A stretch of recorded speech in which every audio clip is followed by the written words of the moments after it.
জয় Hind student. আমি আজকে আরও একটি নতুন ভিডিও নিয়ে হাজির হয়েছি। আজকের মূল বিষয়বস্তু হচ্ছে ফান্ডামেন্টাল রাইট। ফান্ডামেন্টাল রাইট থেকে যত যা কোশ্চেন হয় সেই সকল কোশ্চেন নিয়ে হাজির হয়েছি। চলো ভিডিওটা শুরু করা যাক। প্রথমে হচ্ছে নিম্নলিখিত কোন আর্টিকেল আমাদের বাঁচার অধিকার দেয়। নিম্নলিখিত মূলত এখানে আর্টিকেল কোনটি হবে? আর্টিকেল 14 নাকি 24 নাকি 21 নাকি 17? তো এখানে হয়ে যাবে মূলত আমাদের বাঁচার অধিকার দেয় আর্টিকেল 21। তারপর হচ্ছে আর্টিকেল 21 কত খ্রিস্টাব্দে মৌলিক অধিকারে অন্তর্ভুক্ত হয়?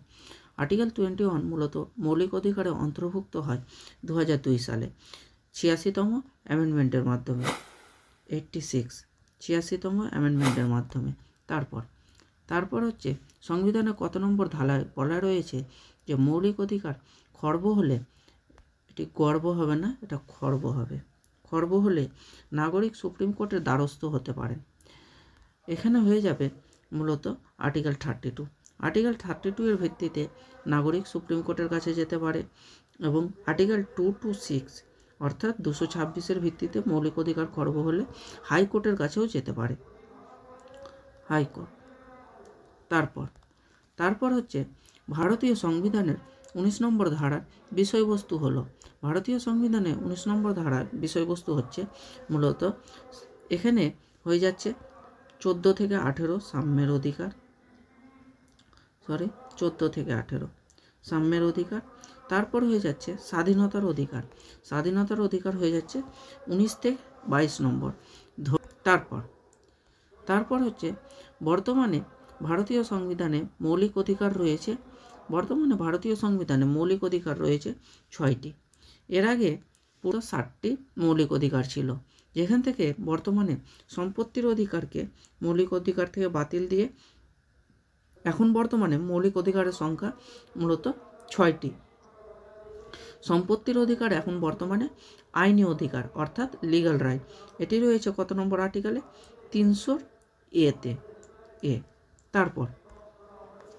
তারপর হচ্ছে ভারতীয় সংবিধানে মৌলিক অধিকার কত নম্বর ধারায় আলোচনা করা রয়েছে, কত নম্বর অধ্যায়ে আলোচনা করা রয়েছে? মৌলিক অধিকার হয়ে যাবে মূলত 3 নম্বর অধ্যায়। 2 নম্বর অধ্যায়ে কী রয়েছে? 2 নম্বর অধ্যায়ে রয়েছে সিটিজেনশিপ, 2 নম্বর অধ্যায় সিটিজেনশিপ। 4 নম্বর অধ্যায়ে ডিপিএসপি অর্থাৎ directive principle of state policy. তারপর 5 নম্বরে রয়েছে দ্য ইউনিয়ন অর্থাৎ কেন্দ্রের বর্ণনা। তারপর হচ্ছে মৌলিক অধিকার স্থগিত রাখার আদেশ দিতে পারেন। মৌলিক অধিকার স্থগিত রাখার আদেশ কে দিতে পারেন? আদেশ দিতে পারেন মূলত মন্ত্রিসভার অনুমোদনে রাষ্ট্রপতি। তারপর হচ্ছে ভারতীয় সংবিধানের কত নম্বর ধারায় অস্পৃশ্যতা দূরীকরণ কথা বা অস্পৃশ্যতা নিষিদ্ধকরণের কথা বলা রয়েছে? এখানে হয়ে যাবে মূলত আর্টিকেল 17। আর্টিকেল 18-এ কী বলা রয়েছে? উপাধি অর্থাৎ ডক্টর, তারপর ধরো যে কি যে প্রফেসর, তারপর আর স্যার, এই সব উপাধি ছাড়া বিভিন্ন যেমন শের বাহাদুর যে ইংরেজরা থাকাকালীন যে সকল উপাধি হতো সেই সকল উপাধি এখন গ্রহণ করতে পারবে না। তারপর নিম্নলিখিত কোন আর্টিকেলে শোষণের বিরুদ্ধে অধিকার রক্ষা করে? অর্থাৎ শোষণ যাতে না হয় সাধারণ মানুষের। এখানে হয়ে যাবে মূলত আর্টিকেল 23 আর 24 অর্থাৎ 23 ও 24। তারপর হচ্ছে সংবিধানের কোন কোন ধারা কোনো অবস্থাতে স্থগিত করা যায় না? এখানে হয়ে যাবে মূলত 21 আর 20, এই দুটো ধারা কোনো অবস্থাতে স্থগিত করা যায় না। এই বাকি ধারাগুলো বা ফান্ডামেন্টাল রাইট কখন স্থগিত করা হয়? যখন এমার্জেন্সি হয়। এমারটা হচ্ছে ন্যাশনাল এমার্জেন্সি, একটা হচ্ছে স্টেট এমার্জেন্সি, আর একটা হচ্ছে মূলত ফাইন্যান্সিয়াল এমার্জেন্সি। যেখানে ন্যাশনাল এমার্জেন্সি রয়েছে 352 নম্বর ধারায়, স্টেট এমার্জেন্সি অর্থাৎ রাষ্ট্রপতি শাসন রয়েছে 356 নম্বর ধারায় এবং 356 নম্বর ধারায়, এবং অর্থনৈতিক এমার্জেন্সি বা আর্থিক এমার্জেন্সির বর্ণনা রয়েছে মূলত 360 নম্বর আর্টিকেলে।